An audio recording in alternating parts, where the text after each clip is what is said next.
জোড়া চোখের মায়া ভরা চাহনি, মুখে একটু আদ্র হয়তো আধো আধো বুলি। নিষ্পাপ এ চোখগুলোর দিকে তাকিয়ে কে বলবে কোথায় তাদের ভবিষ্যৎ? যমজ ৩ সন্তানের দিন শুরু হয় লোহার খাঁচায়।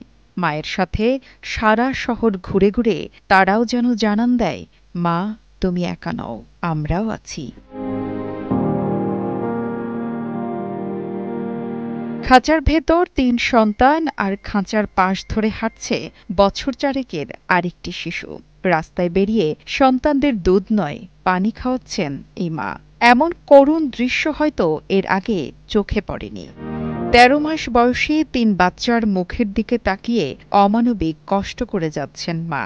অন্যদিকে বাচ্চার মুখে খাবার তুলে দেয়ার ভয়ে পালিয়ে গেছেন বাবা।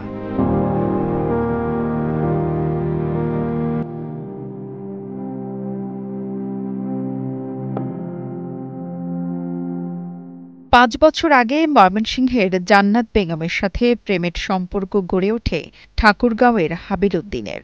এরপর বিয়ে। প্রথমে একটি কন্যা সন্তান হয় এই দম্পতির, যার বয়স এখন ৪। এর ২ বছর পর জন্ম নেয় যমজ ৩ সন্তান।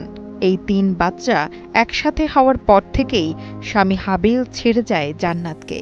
এখন প্রত্যেক মাসেই কিছুদিনের জন্য আসে, আবার বাচ্চাদের ফেলে রেখে পালিয়ে যায় পাষণ্ড স্বামী।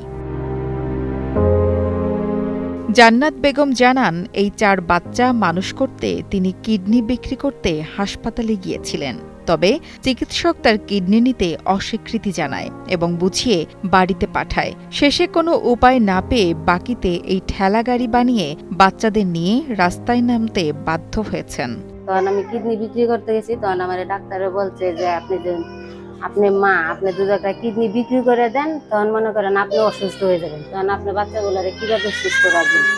আপনার বাচ্চাগুলারে বাঁচাইতে হলে আপনার সুস্থ থাকতে হবে। তাই আমি নিজেকে সামলাইলাম যে আমি আত্মহত্যা করব না, আমার মান সম্মান যা আছে যাক, কিন্তু আমার বাচ্চাগুলা তো খায়া বাঁচবে। তাই রাতে শুয়ে শুয়ে আমি ওটা চিন্তা করলাম যে কিভাবে কি করা যায়। তখন আমি বুদ্ধি করে ওই গাড়িটা আমি বানাইলাম।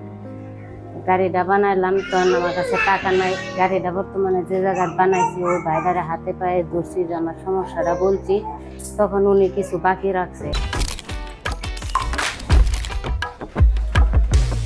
AutoPay on, hassle's gone. Sign up for PatoPay. PatoPay, your universe, your way. স্থানীয়রা জানান, পাশে থেকে সব দেখেন।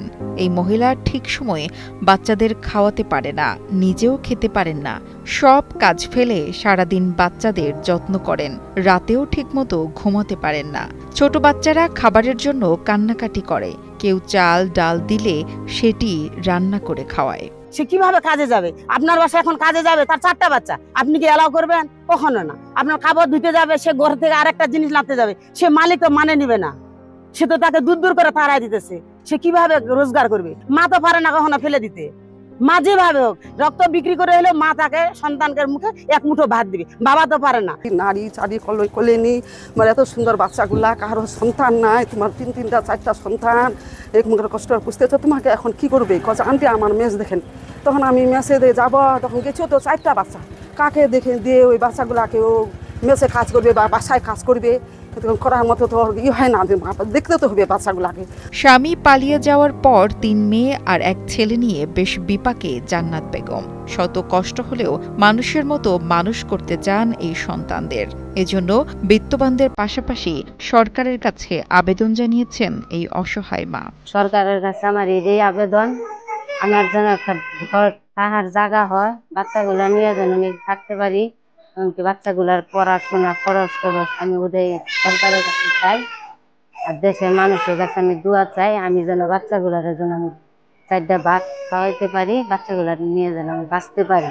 জান্নাত বেগমের খোঁজ খবর নেওয়ার চেষ্টা চলছে বলে জানায় উপজেলা নির্বাহী কর্মকর্তা খায়রুল ইসলাম। তার প্রকৃত ঠিকানা বের করে প্রশাসনিকভাবে এই অসহায় নারীর পাশে দাঁড়ানোর আশ্বাস দেন এই কর্মকর্তা।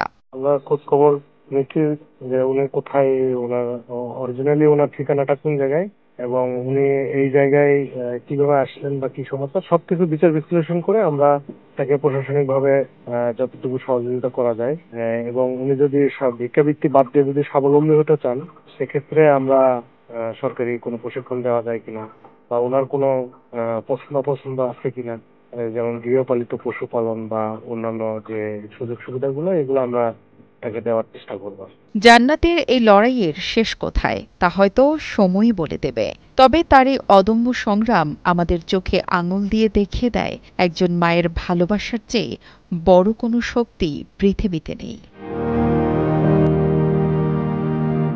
আরিফ হাসানের পাঠানো তথ্য ও ভিডিও চিত্রে ডেস্ক রিপোর্ট, কালের কণ্ঠ।